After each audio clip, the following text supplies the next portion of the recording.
If you want to have a big brand, you have to get sales like every day, no matter what it is. Every day you have to do it. You will never get a sale disagreeing with somebody. The quickest way to shut someone up is just say, I agree. If you arguing with somebody, I agree. The customer says the sky's purple, I agree, but what size shirt do you wear? Before we get into all the game, I got to remind you guys that we're going to be partnering with Fashion Fest. This is going to be in Atlanta, Georgia, June 6, 7, and 8. All right, on June 6th, we're going to be hosting a mastermind. I want to personally invite you to this mastermind. All right, it's free. I'm giving you the opportunity to come to the mastermind, connect with like-minded people, put yourself inside the room. All you got to do is click the link inside the description. Bonus, what else I'm going to be doing? I'm going to be picking some of those people to actually award them with boots at the Fashion Fest event on the 7th and the 8th. So if you want to be a vendor, if you want to put your product in front of hundreds of people, if you want to come and connect and meet like-minded people, go ahead on and click the link inside the description, sign up, and you might just be contacted. All right, welcome back. Right now we're back at it, live podcast. I got my boy Malik here, one of our founding members of the AYV community. I guess even before we kind of get to like the whole founding member situation, like, can you really just share the story on really before you even, met us or joined the community, what that was like, and then, what that process was after you joined the community and how that went? Yeah, for sure. So, I started my brand back when I was 16 in 2021. So, it's been a long time coming, trying to figure out all these things by myself. I was the only child, so didn't really have no one to, look up to who had a business that was doing exactly what I wanted to do. Then shortly after, I discovered Nick and Marlon on YouTube, and ever since I found them, I've just been binge watching them ever since. And it's actually crazy. I actually reached out to them back, when I first started my brand, do you guys offer any mentorship? Because that would change the game if I actually got that, because they're doing exactly what I wanted to do. And this is way back in 2022, 2021. So I just kept on watching them. Every time they dropped a video, I just kept on watching it, and it just became like a habit. And I feel like I knew them without actually knowing them, because I just kept on watching it. And I started applying some of the things that they were saying, and I started to see results within my own brand. But then I realized that, this is good, but there's so much more things that I don't know. And then that's when I joined their Facebook group. And then when I joined their Facebook group, they were saying that they had, open positions that they were, bringing people on. And I ended up getting on a call with Marlon. Got on this call with Marlon. I didn't even think it was real. I'm really on the phone with Marlon. Then that same call, he sold me this mentorship, and I never did nothing like this in my life. I spent my last dollar on it. I didn't know what was going to happen after.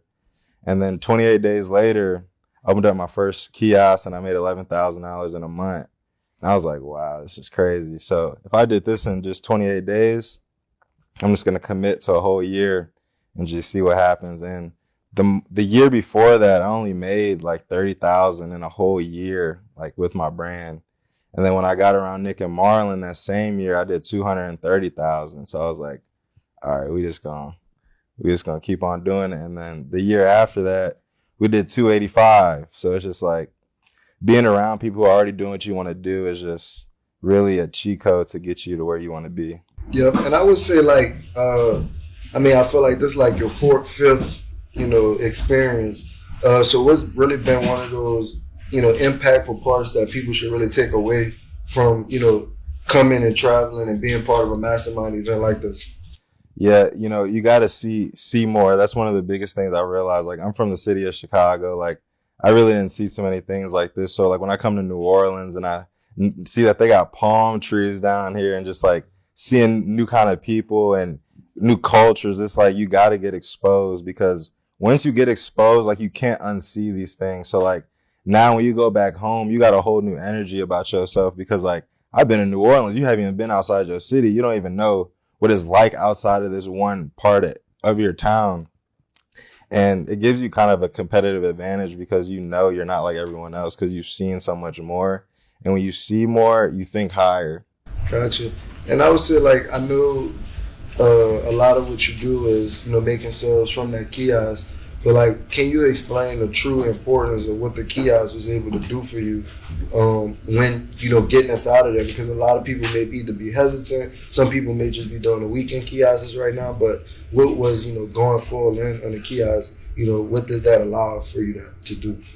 Yeah, so honestly, the kiosk is like the biggest blessing that has ever happened to me. Honestly, I literally call it an ATM because that's what it is, and it helped me get sales every single day. That was like a huge realization that I had to have. Like, if you want to have a big brand, you have to get sales like every day, no matter what it is. Every day you have to do it. And I realized that the easiest way to do that was just opening up a kiosk because the mall gonna be open regardless whether you want it to be or not. People are coming there to spend money, so you might as well just position yourself there with your brand, with your product, and sell it every day. Because you're going to work a job regardless, so you might as well work for yourself. Like that. So even with, from the simple fact of people that, talked about it may be tough to, hire, because I know you just said you want to work for yourself, but you have times where you have to go out of town. You're here right now. How are you able to keep that kiosk going, with you being out of town right now? So systems. So, documenting how do you get your sales. One of my best systems I created is my sales system. So I broke down like, how do I get people in? How do I get people to stop their feet and sell them my brand? And I just documented that whole process on a piece of paper. And when I onboard people on my team, I got 6 team members right now. They all know how to sell my product and they get sales from me every single day, so that now when I get to travel, they're still making me sales. And like one of my best sales reps, he made me $100,000 in a year, and I taught him from zero. He didn't know how to sell at all, and I taught him everything that he knows. 17 years old, and just off that sales script. And I keep on doing it, so I know I got something because I took a 12-year-old and do the same thing. So it's like you really just gotta document how you do what you do, so that you can give it to somebody else, so that you can travel and do the things you want. Gotcha. And I would say, like, overall, what would you say your biggest takeaway from just being inside of the community? Maybe, not sales wise though, but just like overall mindset shift. Well, realizing that, everything is not always about money. It's like, I realize relationships are worth more, like building your network, building, like, you can't really put a value on like this room right now. You know what I'm saying? Because imagine being at home and this is happening. Like you out of luck right now. You know what I'm saying? So really realizing like it's worth spending whatever you got to spend to meet these people, because at the end of the day, you never would have met them if you never left your house. And it's like, I met people, that I still kind of have contact with. And I just imagine like, wow, like if I was at home, I never would have met you. Crazy. Well, I got one last question before we wrap up. Like, what do you want to, leave? What legacy do you want to leave, for yourself and for your brand as we wrap up? So honestly, the legacy I want to leave for myself is, I want to have infrastructure like gyms, community centers where people can gather and have a great time. And when they're there, they're like, wow, like Malik was the building block to make this happen. So like if you ever think about like going on like a football field, it's always named after somebody. That some person bought that land, built a football field on it. So it's like when you think about that, like they're always going to talk about you forever. And if people are having good memories on my land, I feel like that's my job, and have a whole bunch of kids too, so that they could manage and do my business forever. Okay, I like that. Well, I appreciate you, man, coming all the way down from Memphis, always coming to inside the events.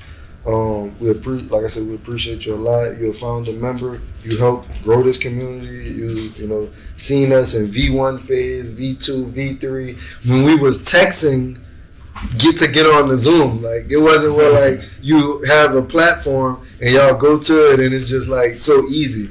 Like the first community, it was text messages that went out or jump on your Zoom.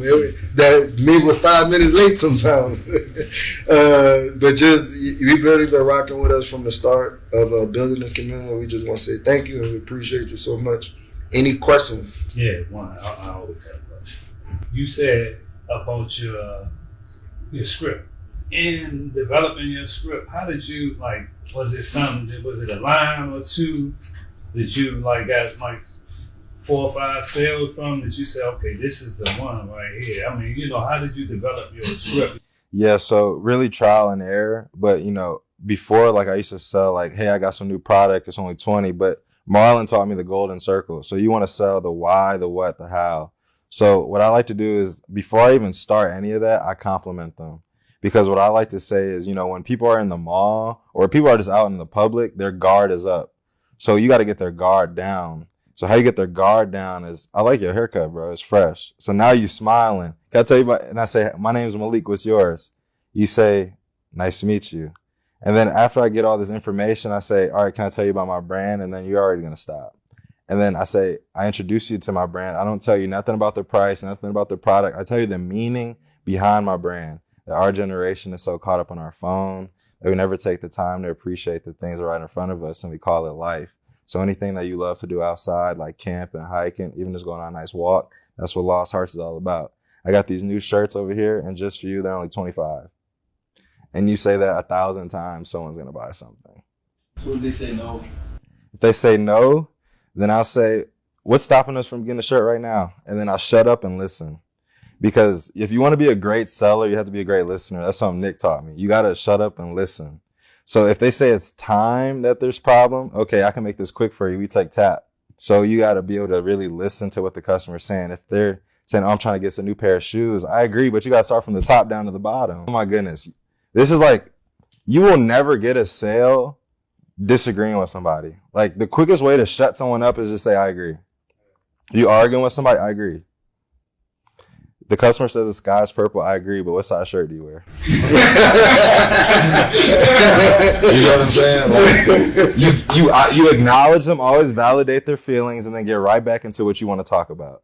You don't want to linger on what they are talking about because you're the authority figure when it comes to the selling. Like you can't let them drag you all through the dirt. You got to tell them what you want them to do, but don't ignore them because then they're not going to buy nothing. You said it all started with your kiosk. How did you know that the design you had for your t-shirt, when did you know that was validated? When did you know, like, this is my winning design, this is the one I'm going to push? I'm going to be honest, bro. Like, I really didn't. It was just all I had. And, like, honestly, I've seen a lot of brands. It doesn't matter if the design's bad. If that's all you have and you have a strong story, they're going to buy it regardless. So, like, you just got to really make that one thing hot. Like, if that's all you selling and this is the only option, like, they're going to buy it. You just got to keep pushing it in their face. Like, I used to think, like, oh, I can't keep selling this one design, but there's billions of people in the world. I haven't really switched this design since I started. So, like, you just got to keep on selling it. And then once they get tired of that, just make it a hoodie version. $500,000 with that one design right there. I'm gonna keep it a buck with you. I'm a high school teacher. I had kids walking into my classroom with that shirt on. I'm like, that's crazy. I know exactly who owns that. But yeah, I just wanted to. That's what's up. That's what's up. Yeah. Well, Malik, once again, man, we appreciate you for giving your time, giving your energy, giving your expertise. We can't say that enough. Just you've really been a true testimony of what is to be an embodiment of the Activate Your Vision community and brand. So I want to give Malik his flowers right now. Give him a round of applause again. I appreciate it.